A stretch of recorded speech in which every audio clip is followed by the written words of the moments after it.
aesthetic branding doesn't equal ethical behavior. We as consumers should expect more from Indian brands and show them that ethical behavior matters to us, and we're not going to accept them just doing whatever the hell they want. Indian beauty brands are booming right now. Compared to 5 years ago, there are dozens, if not more, new homegrown brands in the market now, and the numbers say it too. The increase in the value of the Indian beauty industry has been crazy in the last 5 years, but beneath the aesthetics, there's a serious ethics problem. From dodging accountability to gaslighting consumers to silencing criticism, too many brands are choosing shady shortcuts over transparency and integrity. So in this video, we're going to be breaking down recent examples that show just how deep this rot runs in the Indian beauty industry. The first instance is of a tone-deaf response to criticism from 52 Sundaze. The second instance is a mysterious disappearance and then reappearance without any explanation from Kult. So let's unpack what's going on, why it matters, and what we as consumers and creators need to watch out for.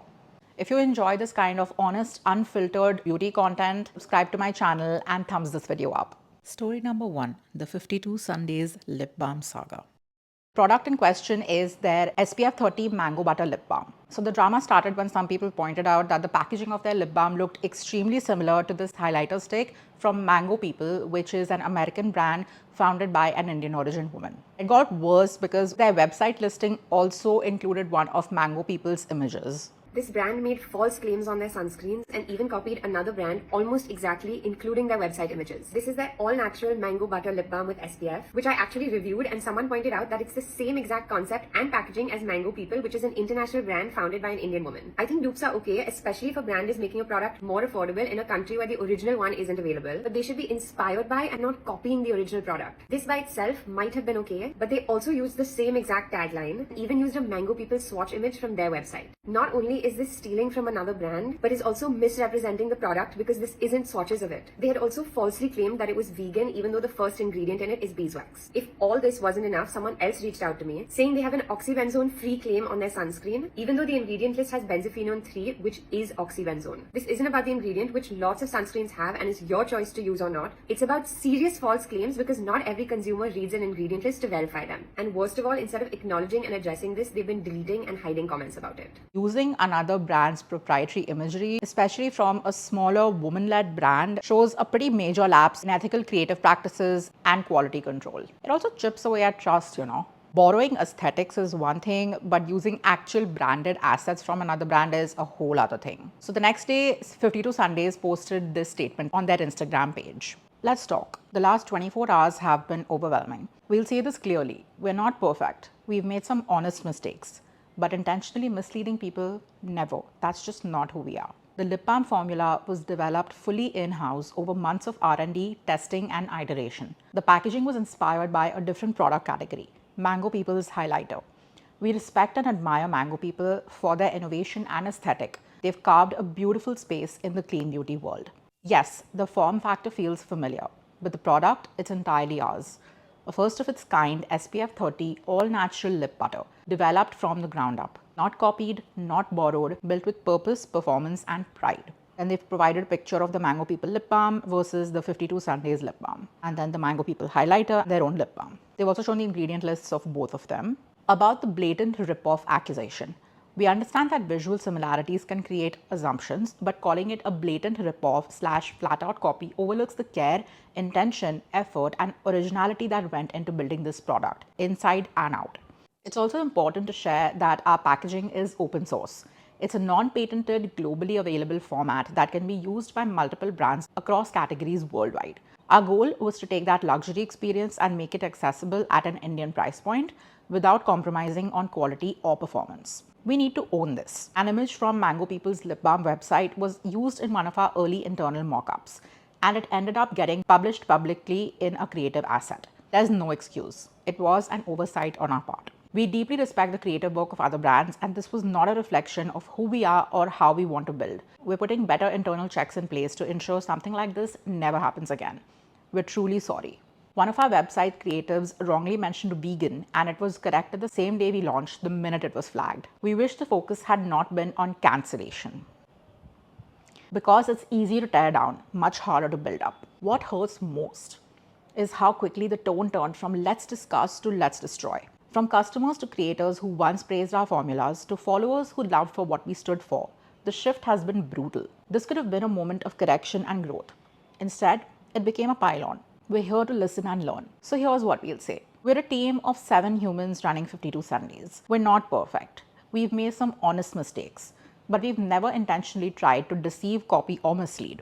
If you're still here, watching, reading, listening, thank you. To those who have supported us with kindness, concern, or questions, we see you. To those we've disappointed, we are truly sorry. We're working harder than ever to make it right. To the lovely community who once cheered us on, we hope one day we can rebuild that trust.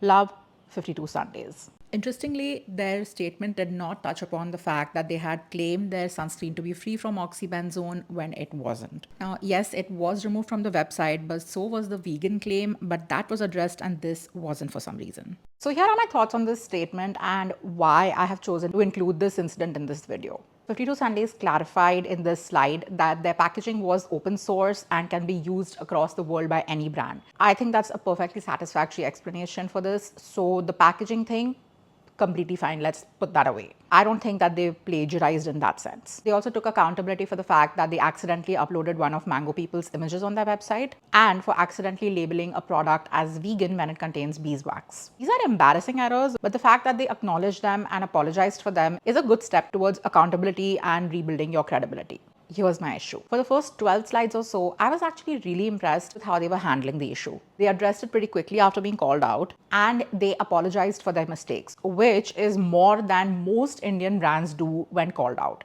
But after they apologized, their tone shifted, complaining about being toned down and turning the criticism into this emotional appeal. It is textbook deflection. When brands center their hurt feelings over consumer harm or valid criticism, this derails accountability. It manipulates the conversation to frame the critics as bullies rather than concerned stakeholders in the situation. It's not cancellation to ask for accountability. You can't be the one who messed up and be the victim. They emphasize that they are 7 humans. While being a small team can explain the lack of resources, it can't justify ethical lapses. If you're shipping to the public and accepting their money, you are accountable, regardless of the size of your team. Being small does not mean that you get to bypass accountability or valid criticism from consumers. They describe the public criticism that they receive as an attempt to destroy them. I think this is really manipulative framing of the situation. It discourages critical dialogue by making people feel guilty for speaking up.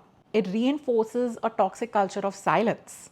Criticism is not cancellation. They took responsibility for their errors, they acknowledged Mango People's influence and explained the whole packaging thing. But low-key, the impact of all of that gets kind of weakened by this defensiveness and tone shifting. 52 Sundays did not plagiarize, but they did make real mistakes, and the way that they handle this aftermath kind of reveals some deeper issues. The biggest red flag isn't the packaging or any of these other errors that were made.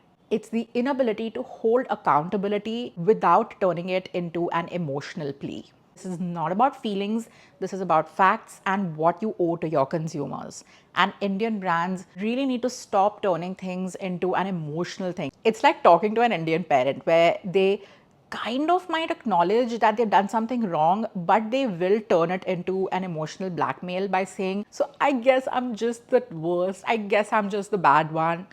You know, it's giving that kind of vibe. Now, at least 52 Sundays showed up, even if it was imperfectly. But what happens when a brand just disappears? No refunds, no explanation, no accountability, and then suddenly reappears with glossy posts and investor funding like nothing happened. Enter Cult. Story number 2, the Cult of Shadiness. So a little bit of background about Cult. They launched in December 2022, initially as an iOS-only app and then eventually also for Android. I remember being quite attracted to their aesthetic app, their personalized recommendations, and of course, their huge discounts that made them gain popularity really fast. Like, I'm talking 50 to 75%. If you were there during that era, you know what I'm talking about. The deals were absolutely insane. Now that we're caught up on the background of Cult, here's where the drama begins. In December 2024, 2 years after their launch, they suddenly went radio silent. They stopped posting on Instagram, where they were previously very active, and a bunch of people were left hanging after they had placed orders where their products were not delivered and refunds were not issued, and getting absolutely no clarity from Cult. 4 months later, in April 2025, which is last month as of when this video is being posted, Cult suddenly resurfaced and started posting aggressively on Instagram again, talking about how they are back. What caught my eye was how the comments were turned off on every single post, which is what led me to digging into all of this and learning what I'm about to tell you. So, Sheena Blends on Instagram, who used to work for Cult, talked on her Instagram stories about how chaotic and disorganized things were at Cult when she worked there. And most alarmingly, how many employees' salaries went unpaid for multiple months at a time. And in late April, after Cult had made their Instagram return and resumed services, it was announced in the news that they had raised $20 million or rupees 170 crore in a new round of funding, and they are planning to hire a bunch of new people and to scale up their capabilities and to expand further. So basically, what I gathered was that they were laying low for a few months when they ran out of cash, and now they've got a fresh influx of funds. So now they're trying to reestablish and expand. After I finished filming this video, there was some major developments in this story. UK brand Carla Cosmetics, who had been sold on Cult, posted on Instagram talking about how they were owed $25,000 by Cult and had been ghosted for their payment. Allegations were made that there are employees who haven't been paid salaries for 2 years. Deeksha Rajani, who worked as a senior employee with Cult right from the beginning, spoke up and said, "This is a post I never thought I'd have to write, but it's time we call things what they are. A scam. Through and through. Cult, a brand I personally helped build from the ground up. I headed their entire brand onboarding strategy, investing time, energy, and the belief that we were doing something exciting and different. And for a while, I swallowed the chaos, the nonsensical business practices, the shady tactics, the ever-changing goalposts. But here's the truth. Nothing about the way they operated ever made sense. From day one, it was all smoke and mirrors. They defrauded brands. They ran discounts as steep as 75%, not as a value offering, but to artificially inflate GMV and fool investors and brands alike. They were never building a sustainable business. They were building a facade. And behind the scenes, they haven't paid me nearly 1 crore since December 2022. That's not a typo. That's my blood, sweat, and tears, and the livelihood of my team, left hanging because 2 founders decided ethics were optional. They knew my payments were pending. They knew my team was working without pay. And still, they expected us to continue. They treated free labor as a given, as if hustle culture should come with a side of exploitation. My husband and I paid out of our own pockets, not just for my team, but for several Cult employees too. We supported people they left behind. And in the end, we were ghosted like we meant nothing. This isn't mismanagement. This isn't a startup learning curve. This is the scam of the decade. If you are a brand still working with them, let me ask you this. Do you really understand how your money is being used? Do you know where your margins are going? Are you okay being part of a system built on deception? Because if you think it can't happen to you, it can. It will.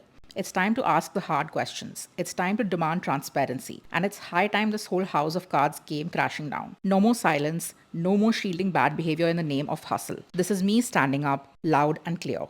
And as it usually happens with these things, it became kind of a domino effect with more people speaking out about their experiences as they saw other people's reports. Devashri Banerjee, an influencer who has more than 6 lakh followers across platforms, posted a story talking about how she had been part of Cult's launch campaign all the way back in 2022 and had still not been paid to this day, 2.5 years later. She expressed her shock about how they've relaunched without any apology or accountability, and she made what I think is a very important point about how these deep discounts that they offer come at a price, and this price is paid by the people who help them build their credibility, the creators, the brands, the employees.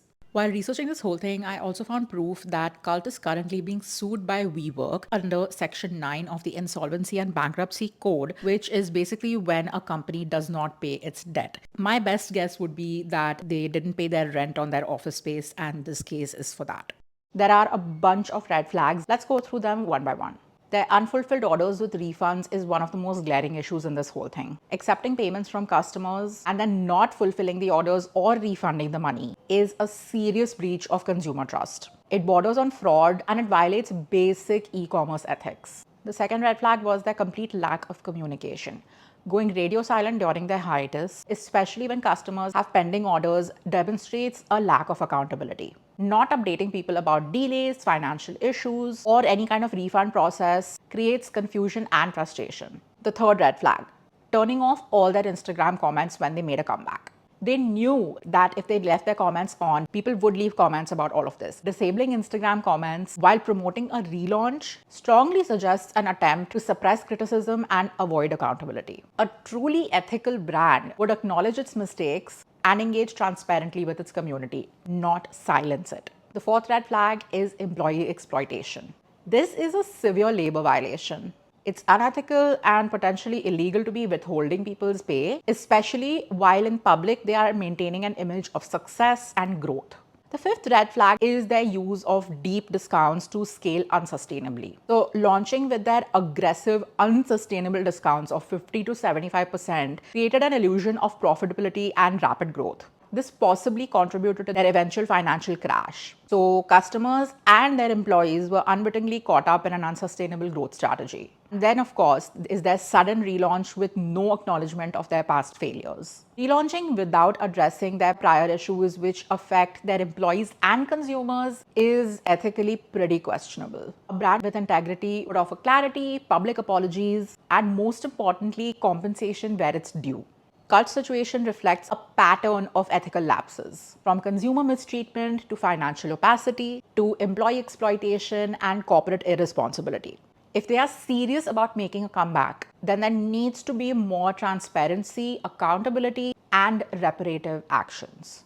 All of these stories have one thing in common. It shows us that aesthetic branding doesn't equal ethical behavior. We as consumers should expect more from Indian brands and show them that ethical behavior matters to us, and we're not going to accept them just doing whatever the hell they want without any consequences. Tell me in the comments which of these stories shocked you the most, and if you have any personal connection to any of them. What do you think it'll take for things to change? If you found this video insightful, like it, share it, and subscribe, because we need more people talking about the things that beauty brands don't want you to know.